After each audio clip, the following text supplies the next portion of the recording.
Bienvenue dans l'espace. Voici un des plans sous-marins dont je suis le plus fier, car il nous montre que l'on peut monter des projets écologiques tout en pétant la classe. Mais pour en arriver là, il y a toute une histoire que je m'en vais vous raconter aujourd'hui. Vous êtes prêts ? Nous voici aux Caraïbes, sur l'île de Saba. Enfin, pour quelques minutes encore. Le 27 juillet 2020, je quittais cette île un peu en urgence et non sans une pointe d'émotion, car je venais d'y passer une année pleine de projets.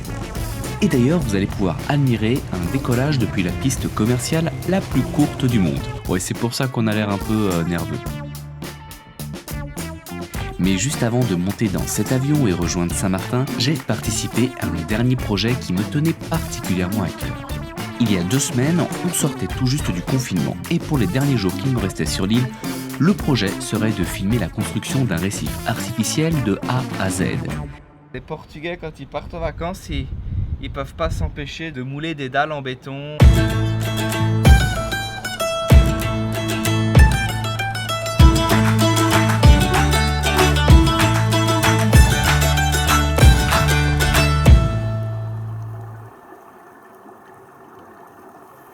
Bonjour et bienvenue sur la chaîne Argonautes Plongée, la chaîne qui parle plongée et vie sous-marine. Dans le documentaire d'aujourd'hui, on va s'intéresser au récif artificiel, et plus précisément à celui que j'ai essayé de filmer aux Caraïbes lors de sa construction. Mais avant de commencer cette vidéo, comme toujours, je vais vous demander de vous abonner s'il vous plaît.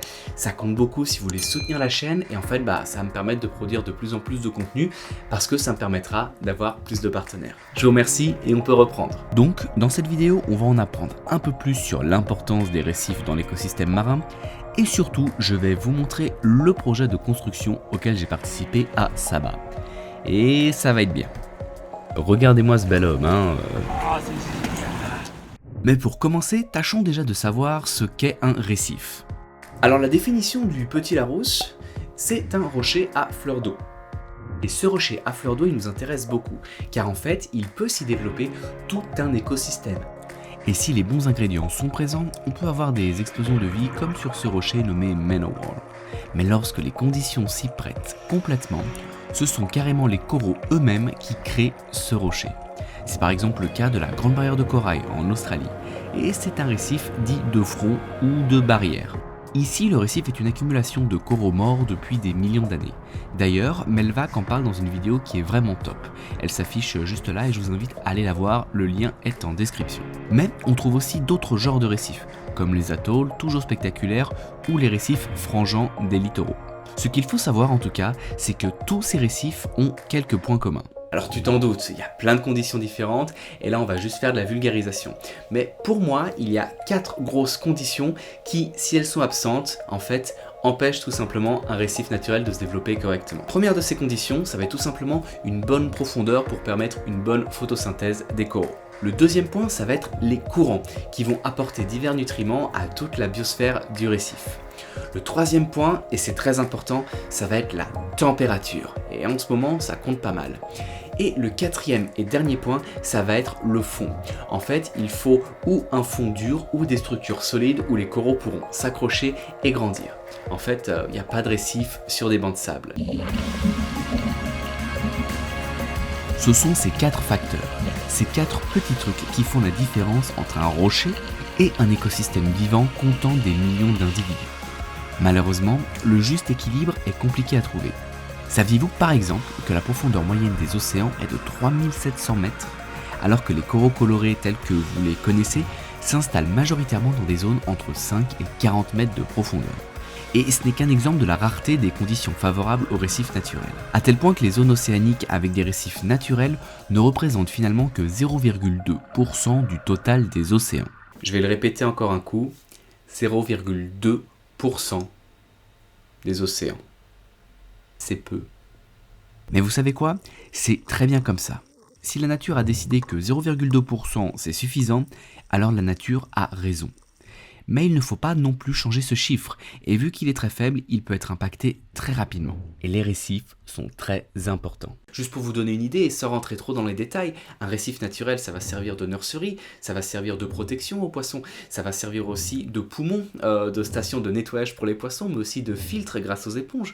Et puis ça peut aussi servir de garde-manger incroyable pour énormément de poissons pélagiques, y compris mon ami Max. Ouais. Et là encore, je parle juste des poissons, mais le récif, il a encore plus d'utilité pour les humains. Car si on prend juste l'alimentation, les revenus directement issus de la pêche dans les eaux coralliennes fournissent une ressource et des services d'une valeur de plusieurs milliards de dollars chaque année. Et il y a encore plein d'autres points où les coraux sont utiles, comme la médecine à travers de nouvelles molécules, le tourisme ou encore la protection du littoral. Donc on peut dire que les récifs, c'est plutôt bien, hein, puis les poissons aussi d'ailleurs.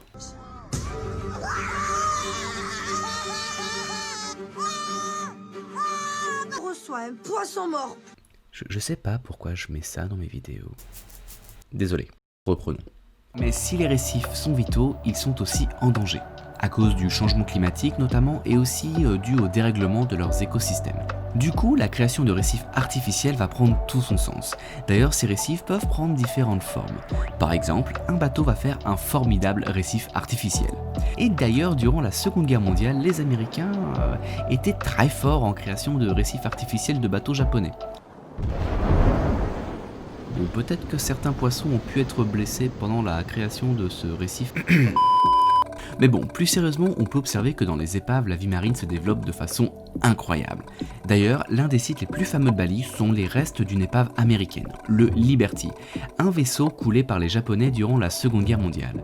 Et les plongées de nuit y sont vraiment dantesques. Bon, par contre, j'avais un problème de caméra ce jour-là. Du coup, les images que tu vois sont l'épave de Kubu, à quelques pas de Tulamben et du Liberty. Donc, ces structures peuvent être une solution très intéressante afin de permettre aux coraux puis aux poissons de s'implanter dans ces nouvelles zones. Le problème, c'est qu'avant de couler une épave, il faut la vider et la nettoyer afin de ne pas mettre trop de déchets dans l'eau. Du coup, aujourd'hui, placer une épave comme celle où j'ai pu travailler au Portugal, celle-là par exemple, c'est très cher et ça demande une organisation qui n'est faisable qu'à l'échelle régionale, voire nationale.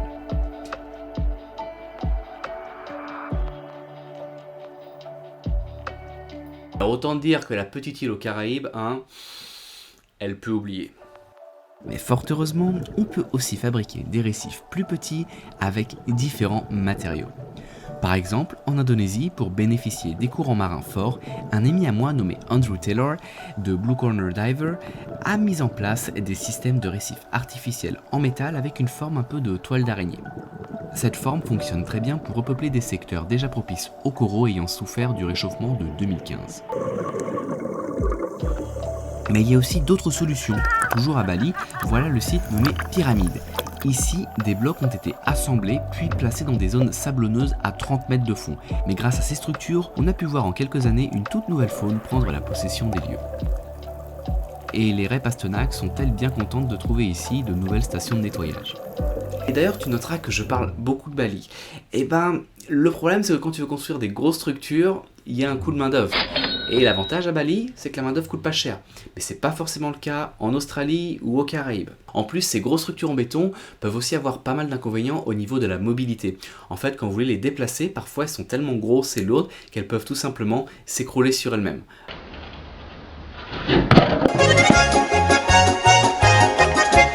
En gros, chaque design de récif a des avantages et des inconvénients.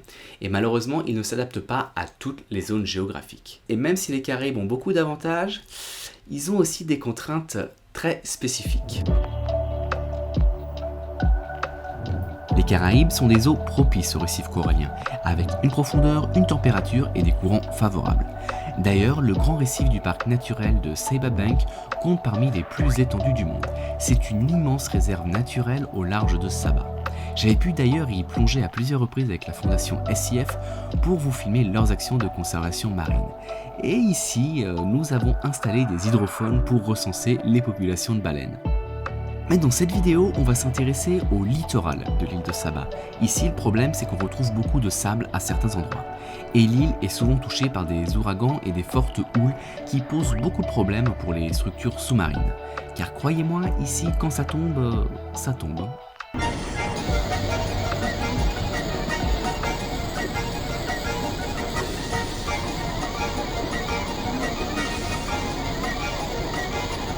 Donc voilà nos contraintes. Il fallait développer un récif simple à construire, simple à déplacer, facile à déployer, résistant à la houle ou aux ouragans, et si possible suffisamment complexe pour accueillir une grande biodiversité marine.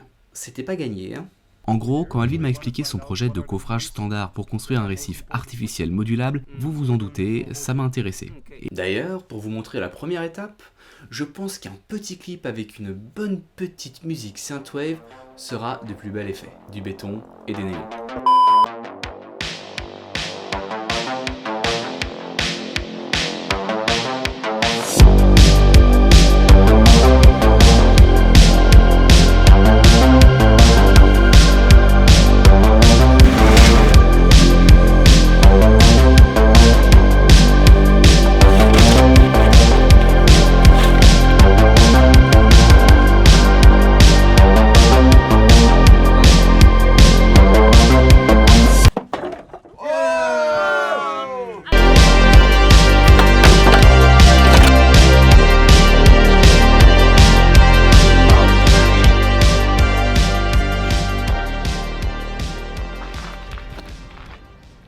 Salut les plongeurs. Bon, je suis épuisé, hein. Ça, ce sont les récifs artificiels qu'on a construits avec Alvin. Et en fait, ces récifs artificiels-là sont très intéressants parce que Alvin a construit un système de moule qui permet en fait de couler le ciment directement dans le moule et donc de gagner énormément de temps au niveau du procédé de fabrication. Quand je dis énormément de temps, on parle de semaines, hein. Par exemple, ça, on a pu faire cette pièce en 30 minutes. Ouais, ça là. Et donc on en a fait 5 pour la vidéo, on en a foiré un. Et du coup, là maintenant, on va les mettre à l'eau. Et puis après, il va falloir les déplacer dans l'eau pour en fait faire une petite pyramide sous-marine. Ça va être très très bien. Et maintenant, je te conseille de prendre ton plus beau short hawaïen, car on va partir à la mise à l'eau. Le gros avantage du système MoReef de Alvin, c'est qu'il est facilement transportable. Étant très dense, on peut le faire rouler jusqu'à l'acheter et ensuite le soulever avec un lift bag. Mais alors, il est pas beau ce module? Ici, vous voyez Ayumi en train de préparer le premier module pour le déplacement. Elle place des sangles qui seront attachées au sac de levage.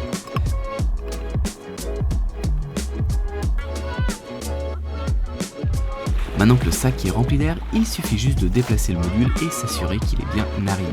Attention, soyez prudents quand même. Comme c'était notre premier essai, Alvin et le capitaine décident de tracter le récif à l'arrière du bateau jusqu'au site de déploiement, afin de vérifier la faisabilité de la manœuvre. L'idée derrière ça était encore une fois de montrer qu'il était facilement transportable. Une fois sur zone, il suffit de dégonfler le lift bag pour faire descendre le module. Petit point sécurité. Premièrement, les seules personnes qui utilisent le lift bag sont entraînées et expérimentées. Le deuxième truc, ça va être de faire un bon briefing. Tout le monde doit être présent au briefing, tout le monde doit avoir compris le briefing et tout le monde doit être d'accord avec le plan de plongée. Et le troisième point, prévenez à voix haute avant de vider le lift bag. Et attendez le go de tout le monde. C'est très con, mais des fois quelqu'un qui a une jambe bloquée dans la ligne, il est en train de stresser et il écoute pas autour de lui et les gens, ils dégonflent et peuvent se faire embarquer. Voilà, c'était l'instant attention danger. Une fois que tous les modules sont déployés, nous pouvons maintenant faire la partie la plus amusante. L'assemblage des moules. Et regardez-moi ça, on se croirait presque sur la Lune. Chaque module pèse 120 kg, mais grâce à la poussée d'Archimède et au sac de levage, il se déplace très facilement.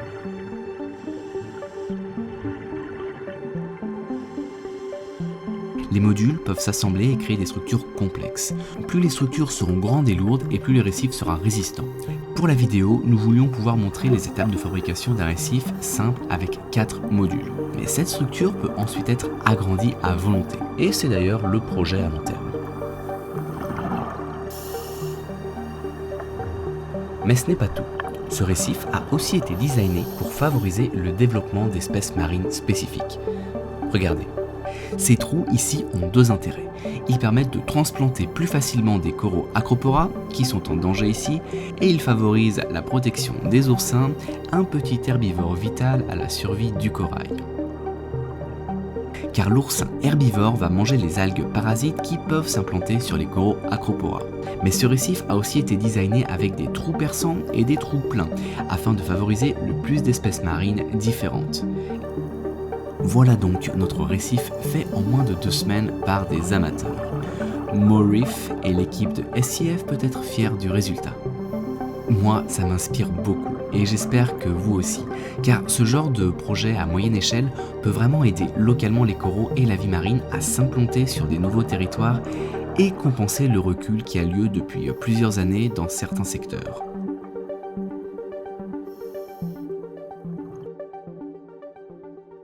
Oui, parce que là, on voit juste 4 petits modules ensemble, c'est une petite pyramide, c'est très joli, mais ça c'était juste pour la vidéo, c'était une démo technique à faire en 2 semaines. Hein. Là en fait, ce que vous voyez, c'est la construction de 2 clampins en tongs avec un 3e qui filme. Mais l'idée, c'est de faire beaucoup mieux, beaucoup plus grand. Et justement les gars, ce que j'ai appris plus tard, c'est que en 2 mois, Alvin et des volontaires ont réussi à construire 80 modules. Et en octobre, ils en avaient déployé et assemblé 40 dans différentes zones de Saba. Et peut-être même qu'aujourd'hui en novembre, ils ont fini et ils ont assemblé les 80 modules, ce qui serait assez incroyable. Donc, on va finir sur quelques photos et quelques images de ces gros récifs qui viennent d'être finis. Alors la qualité ne sera pas incroyable, mais je trouve que c'est quand même très inspirant pour ceux qui voudraient se lancer dans des projets de conservation, de voir à quel point des petites équipes peuvent monter des trucs qui auront de l'importance à un moment. Allez, je vous laisse sur ces quelques images, et puis on se retrouve comme toujours à la conclusion.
Pour conclure, j'aime beaucoup ce projet et je souhaite tout le succès du monde à MoReef et à Alvin, car c'est la première fois que je vois un récif artificiel aussi simple à produire, simple à déplacer et simple à installer. Alors juste un rappel, les récifs naturels que vous voyez à la télé sont en réalité très rares à l'échelle des océans.